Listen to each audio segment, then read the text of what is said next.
On today's show, Glen Willis of Peachtree Hoops and ATL 29 is back to begin a conversation about the preseason, what to watch for, what everybody's looking for at this point when it comes to the Atlanta Hawks over the next couple of weeks. We'll get into all of that and more on the way. You are Locked On Hawks, your daily Atlanta Hawks podcast. Part of the Locked On Podcast Network. Your team every day.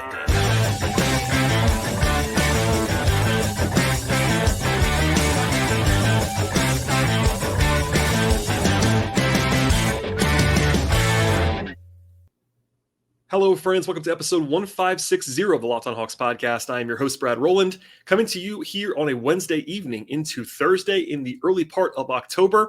Training camp is happening for the Atlanta Hawks, and it is a fun time to be observing and taking stock in the NBA. But before we get to all of what's happening on today's show, including a visit from Glen Willis of ATL 29, Peachtree Hoops, etc., I should tell you, stop the podcast to make us your first listen each and every day. Please subscribe to the podcast and check us out anywhere you get your podcasts, places like Apple, Spotify, we're on Google Podcasts, we're on YouTube on the video side, and really, again, anywhere you get your podcasts. Glenn is an X's and O's expert, someone who pays very close attention to the Hawks, as I do, and this is actually going to be part one of a two-part conversation about the Hawks in the preseason at this point in time.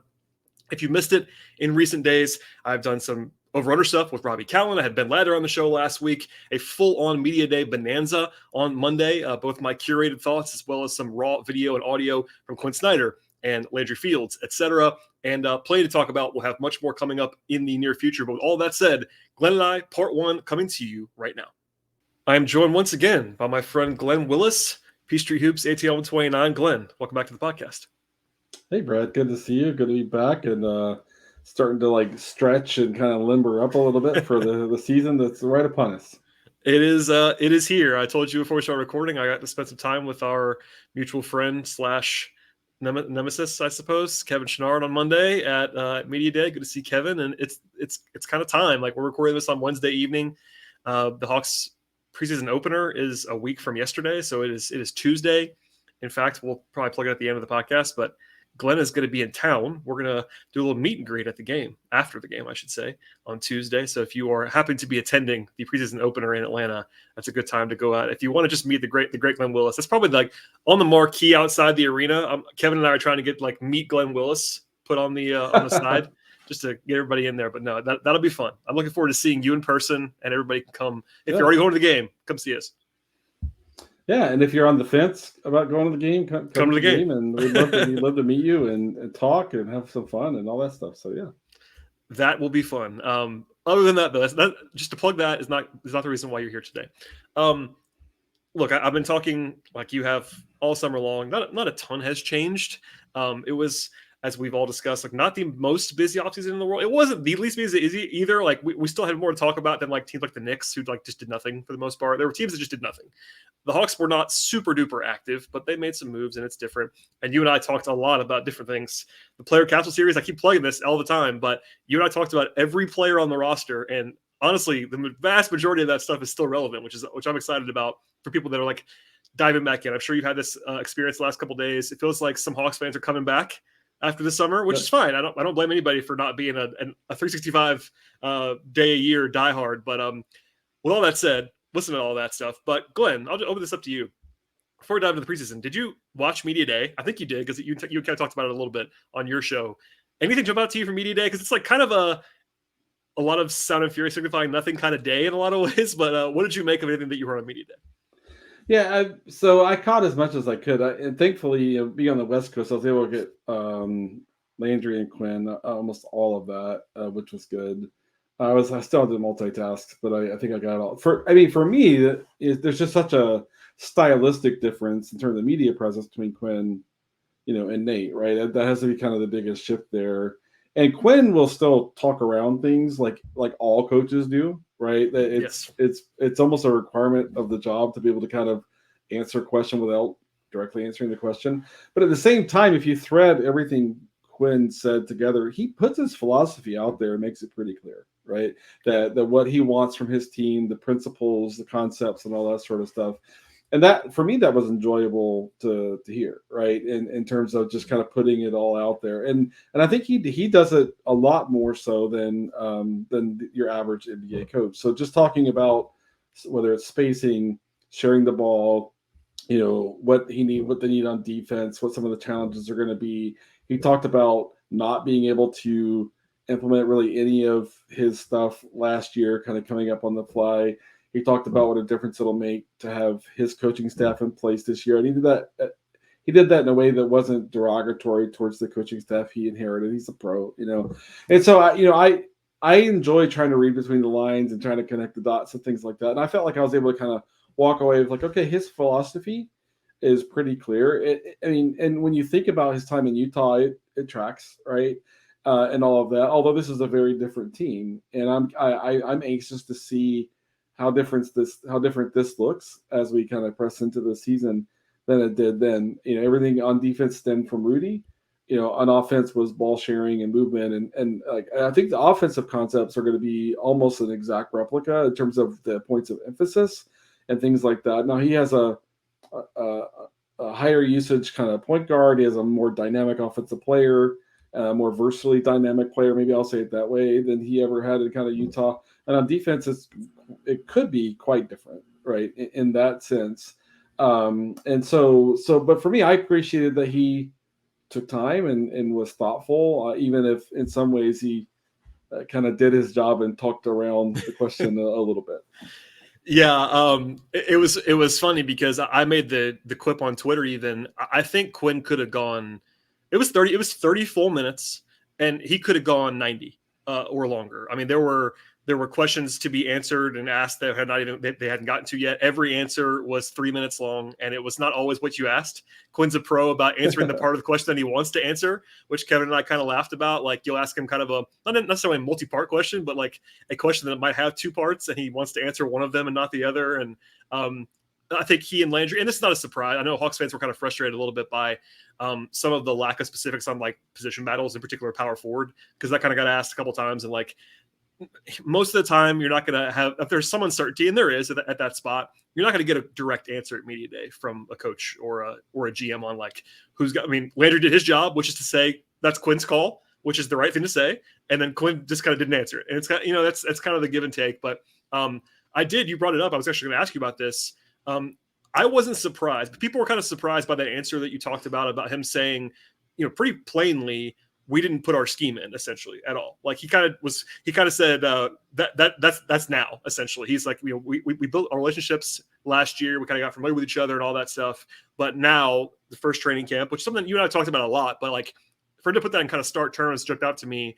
What do you think he means by that? Like, I have an idea in my head of like putting in the scheme is like a very general phrase that sounds like it means a lot of things. But how did that sort of land with you in terms of like what that looks like? I know that's kind of a broad question, but I mean that sort of intentionally.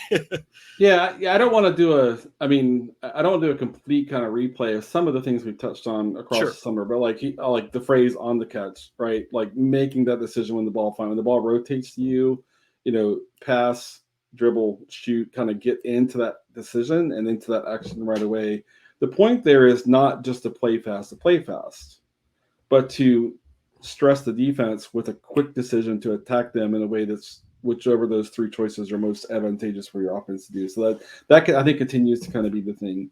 If I think back to the one thing I saw in Summer League, and it was interesting when Quinn was like, Coach Slang was like, really, you want to see that in Summer League? Yeah. Right? And he brought it up, and that's good. I mean, the fact that Quinn even brought up Summer League, like Summer Leagues for people like you love that stuff, but he's not coaching, but it is a reminder that he's always coaching. There's always a facilitation down from the head coach down, even in summer. Yeah. And so the thing that jumped out to me there was that a few things. One is that their bigs weren't always rolling to the basket, right? And that makes me think like, okay, are they going to take advantage of maybe some of Okongwu's kind of ball skills a little bit? Because that opens that door up, right? That was there. That's not Clint's thing, right? No. So are they going to play a little differently in terms of middle pick and roll and things like that? And that way to take advantage of more of what Okongwu can do. But the bigger thing was like on the weak side when the ball rotated, it wasn't just someone spaced at the 3-point break and someone spaced in the corner. There was some of that, but they got into split cut action. A little, when we hear split cuts, we all think of the Warriors, right? Because that's what they've been kind of killing the people with on the weak side for this whole kind of run that they've kind of been on. And for what the Hawks were running was a fairly simplified version, but really the idea is like get into it quickly and have more than one player involved in how you're attacking the weak side in that sense. And so that's what I'm like, when we kind of dig into what are we looking for in the preseason, is like, how much of that are they kind of really kind of investing in to use more complex actions on the weak side at times to stress the defense in a way that they never have before, right? The other thing really just comes down to principles of like how many times the last 2 seasons or whatever we've seen the ball find someone, 7 seconds on the shot clock, no real kind of organization left to kind of the offensive action. And I definitely think Quinn wants to really steer them away from that. Like, let's get to that point of decision making in the offense and kind of identifying what the defense is doing and attacking that earlier in the shot clock. Less, I got the ball with 9 seconds left. I'm going to attack the mismatch. I'm going to kind of dribble down in the mid-range and see what I can do. And we know shot profile he talks all the time. I want a million threes and all that stuff. So that for me is like, it's, be more diverse in middle pick and roll because they have 2 centers that can do different things. Using multiplayer action on the weak side to stress defenses at times, and then just being more timely in what they're doing so they don't find themselves in such a disadvantaged position late in the shot clock so often. And when you go back and look at like when things went so off track in the last 4 minutes of games last year, oftentimes it was very late. They got themselves into bad late shot clock situations, right? And I think they want to kind of really implement things that are going to help them not find themselves in such a tough spot, because they lost, I don't know, 8 games last year. That too many could at least partly attributed to that problem. And I think that Quinn really wants to say, let's not get back into that set of habits. Today's show is brought to you by Ibotta. It's football season, of course. That means pizza, wings, maybe even some buffalo chicken dip, whatever you actually prefer at your tailgate or in your own home. Go all out now and get cash back on every single purchase with Ibotta. Ibotta gives you cash back on a ton of different grocery items, from produce, personal care, pantry goods, and much more. And that way you can make sure you're beating inflation no matter what you happen to be purchasing. Either link your loyalty account right now, upload your receipt as well after you shop and get your cash back. It's just that easy with Ibotta. And the average user with Ibotta earns $100 per year. That covers the cost of an entire shopping trip or cash back on the flight that you've been looking for, perhaps the game you're looking to go to, fancy dinners, etc. All that coming to you at Ibotta.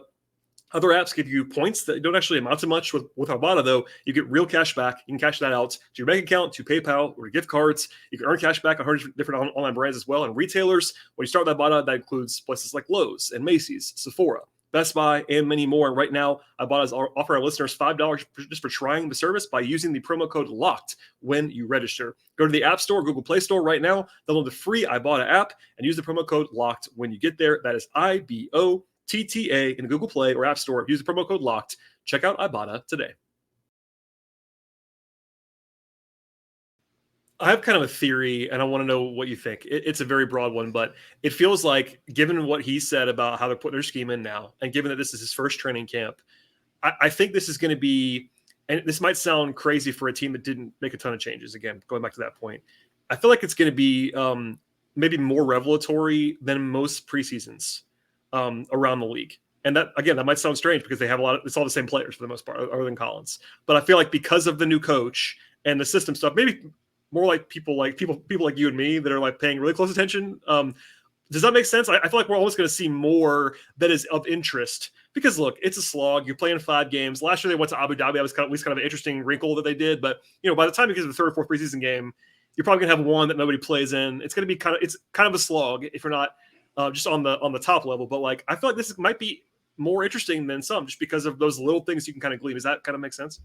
Yeah, for sure. I mean, most teams, I mean, we know kind of they don't want to show everything in the preseason. That's which is pretty silly because by the time you get to your 3rd or 4th regular season game, everything is out there. So it feels silly to me anyway. But there's still some dynamic of that all the way around the league. For me, it's like I'm anxious to see like what is AJ doing, like what is Jalen doing, like that is like we talked about a minute ago. Is Okongwu's kind of offensive kind of set up a little bit different in that sense. And so I'm looking for all of that. But I do think when there's a new coach, right? And yeah, I know, Quinn finished the season leading the team last year, but he's talked very directly about some of the limitation that kind of came along with the situation he joined in, right? But whether I'm watching the Sixers with Nick Nurse or the Bucks with Adrian Griffin and kind of on and on, I do think those teams are the ones that are most interesting to watch in the preseason in that sense. And so, lineups, like who's playing together, right? Yep. Positionally, like is Jalen still a 4, or is he doing some stuff like more at the 3?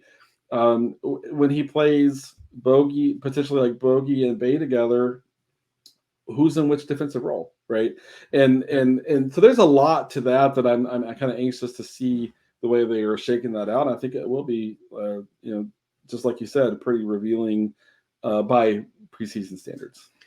There's just also this intriguing balance too that I'm sure I'm going to have to try to walk on the show, and you will with your coverage. Like, you don't want to make too definitive of observations about what happens, especially when it comes to lineups, especially when it comes to how guys play. Like, there were some hot takes I saw about AJ in Summer League, and it's like, I get it, but it's still Summer League and he played 2 games, like that kind of thing. And preseason's probably more instructive in some ways, but also it's still going to be a small sample size. You're going to see guys kind of just getting their feet wet in a lot of ways. How deep do they go? Like, I candidly, I sent some feelers out to folks in Utah. I don't really know how Quinn, quote unquote, treated the preseason in Utah. You know what I mean? Like, some coaches like to see their guys and like play them like relatively normal workloads, and they might like have a rest day. But some coaches, like Bud, was not a really press guys a lot in the preseason kind of thing.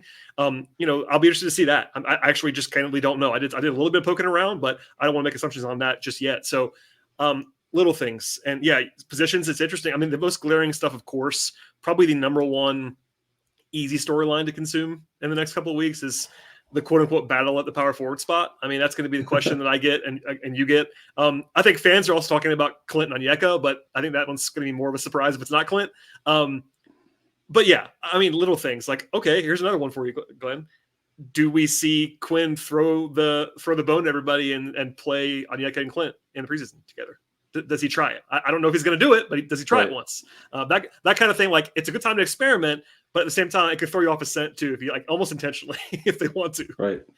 Yeah. I mean, that is interesting. Right. And I think the preseason is the time to kind of try that out and kind of see what the impact is specifically offensively. If you have a plan defensively, I think that can be workable. You're asking Onyeka to do something he's literally never done, right?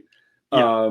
Aside from like one possession at the end of a game or something like that, he's never actually played the power forward spot. Was like 3 times that, maybe 3 times that happened. So I mean, I do want listeners and fans to appreciate, like, asking a player to do something they literally have never done before. It's like last year when Jalen was defending at the point of attack and trying to work over screens, and it's like you have to remind yourself. To me, like, we have to remind ourselves he's literally never done this, right? Yep. The first are we going to see Jalen run a pick and roll? I went back and looked at like NBA stats, and I think it said that he'd run 13. That had to be like weak side DHO flipped it. It had to be some contextual thing. It was just weird, but or garbage time or whatever it was. Sure. No, it's a good, and also that's one thing where it's easy not to derail, but like it's easy to talk about this more now because, to your point, once they get into the season, you won't see guys doing something that they've never done before. So if you're going to do something,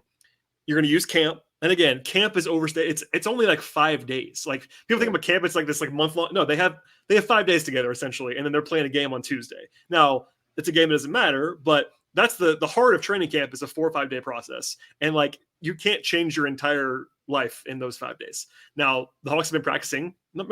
Practice is the wrong word. In fact, they would not want me to say that out loud. The Hawks have been playing together. Guys have been in Atlanta playing together for a while, and that's typical. Semi-organized activity. Semi-organized. Coaches can't coach.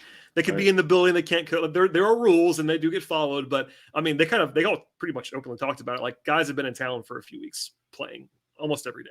So there's part of that too. But and there's some instruction, like not during, but like if they wanted, for instance, to use your example, if they wanted Jalen to play more at the point of attack defensively, if they wanted Jalen to have the ball in his hands more, they will tell him that ahead of time, and you can get some not quite the same reps, but you get some reps in pickup. If they went into the season this year, I'm not saying they're going to, but if they did want to try Okongwu and Capella, at some point they will do that this week. They will put it in. They will look at it a little bit this week behind closed doors where nobody can see it, because I know it seems pretty odd, but you can't just throw them out there in a game if they have not practiced. It's like practice gets overrated in the NBA, as I know you know. They don't practice a lot. It's more like install stuff. But like right now, they're actually practicing, which is a key distinction. Yeah, and one of Quinn's comments was, "We're going to practice." Like, so well, like, okay, are they elevating that some? And I don't necessarily does Quinn know like how much they practice with Nate? Yeah, maybe a little bit. Nate, just ask around. Yeah. And Nate was old school, and like when something is off track, we're gonna go practice. Like that's the kind of, I think, the typical. They would go long. They would go longer. And some coaches, Doc's a practice is not a practice guy during the season. Like there are coaches that do different things with different teams too. And the Hawks are fairly young. I mean, they're not incredibly young, but they don't have any of these. Well, I guess now they do. Now they have Patty and Wes, but before, who everyone talked about as if they were 50 at Media Day, which was amusing to me because they are older guys. But I know it's a young team. Let's just say still. They turned a little younger, and they're young in some key spots in the rotation for sure. I think that's the really the thing that jumps out at you. Yep. But I mean, those are the kind of nuanced things that I think is going to be really interesting to kind of see, like what do they throw out there. And for me, like if they play say 4 minutes, whatever intermittent with Clint and Onyeka, I'm going to rewatch that over and over. Because okay, what was the plan? What's the template here? What are they doing? What are they asking Onyeka to do? How is he handling what they're asking him to do? Are they getting him into space in a way that is getting him into space where he still has a center kind of to rely on was totally brand new to him. How does he manage that? So those are definitely that's the candy I'm kind of looking for. Absolutely. That I'm attracted to and I'm kind of interested to see that. But yeah, I mean, AJ and Jalen's offensive role, I think we know what Bay's going to do, right? Even though Bay only played the last couple of months, with the team. We talked about the fact he juiced their offense like massively, right? Big time. And then so Jalen, AJ, and Onyeka's offensive are they deployed differently, right? In that way. And then the other sense is, some of what Quinn has in mind is not the most natural thing for DeJounte and DeAndre, right? Like they're a little more methodical, they're a little more deliberate.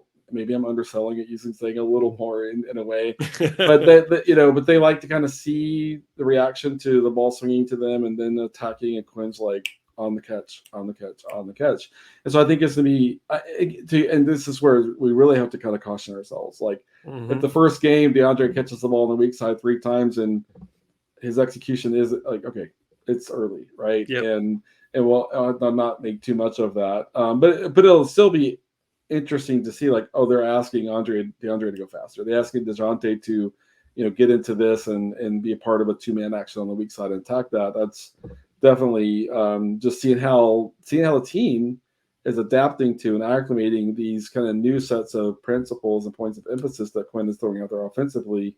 I think it's going to be interesting, even if we don't want to say that's how it's going to go all year, or that's even how it's going to go the first month of the season. But just to see, how it looks at this point in time is still, to me, interesting.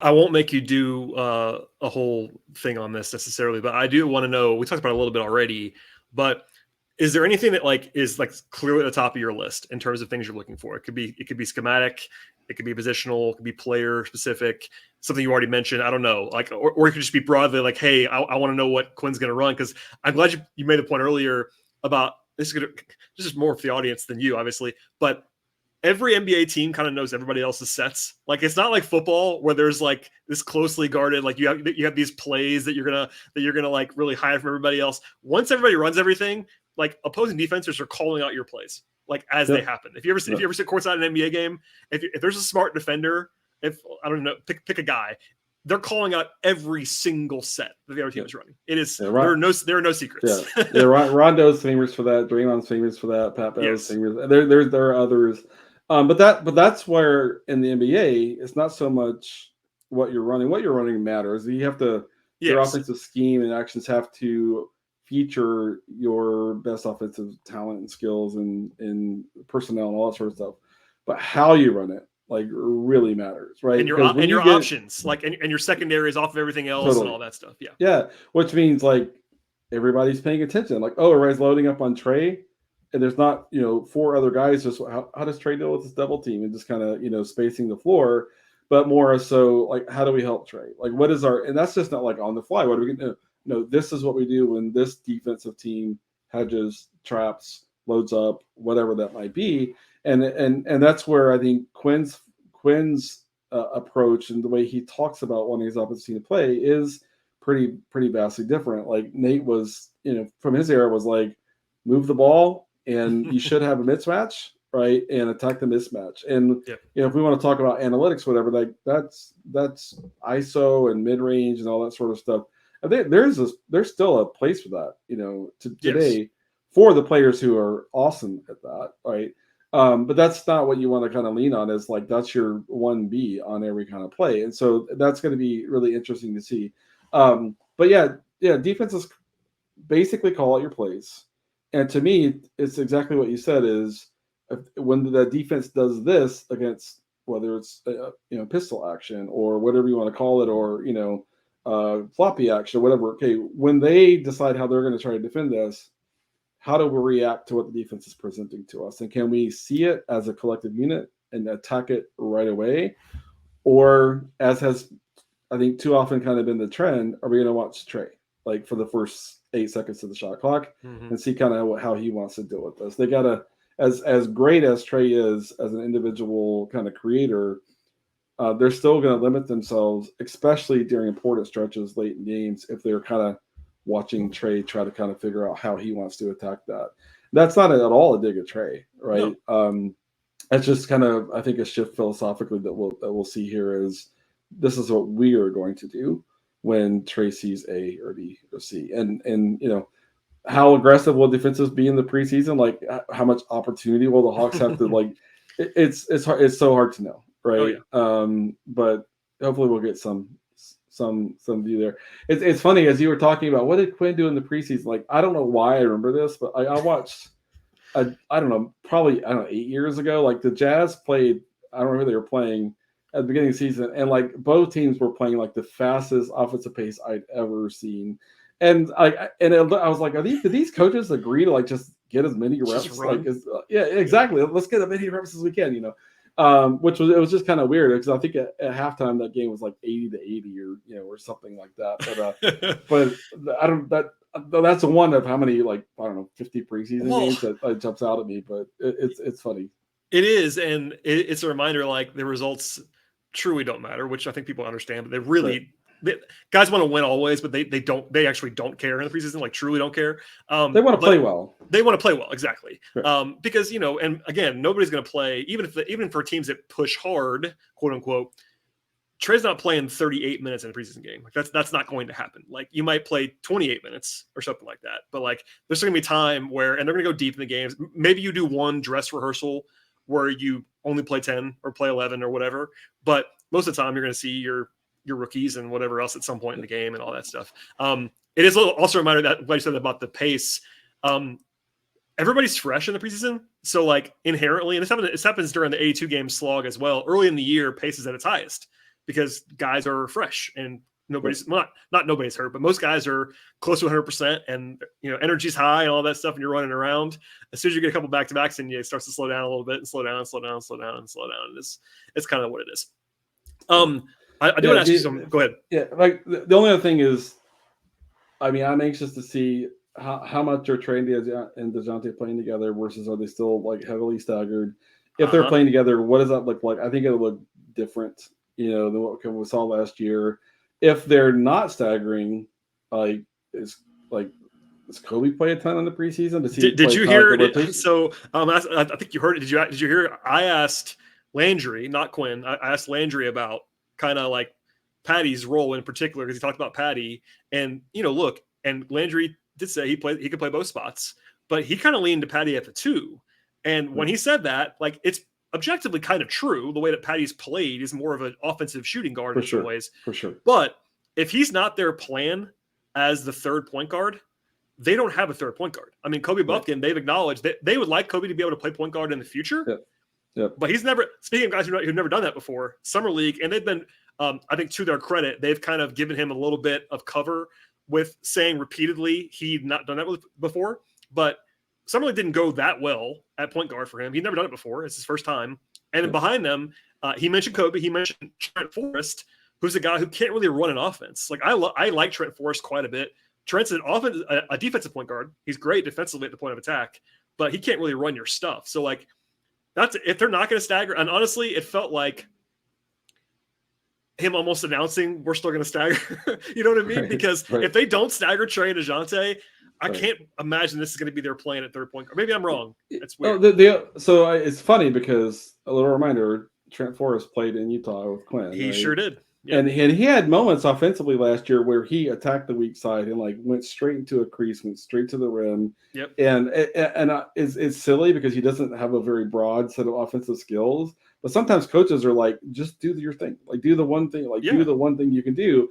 And I thought in those moments, right, can you scale that? Like he makes the right play. He makes the right play. Right. I mean, when he played, I remember talking to you about this. Like they like what Trent did. But what Trent was asked to do was not play point guard. Like Trent was he was playing a secondary role, which is fine. And like, there's value to that, but it goes back to the same thing. If like, are you going to play Trent and Patty together? And that's the way you're going to do it. I don't know. Like it's we're way down the line here, but I know. Well, the only other interesting kind of wrinkle to me, I have no idea what Quinn thinks about this is, I mean, Bogey can unlock a lot of different kind of stuff. Bogey can run your offense, right? And he's been that option before. It's happened before. Yeah. He does that in international play a ton, right?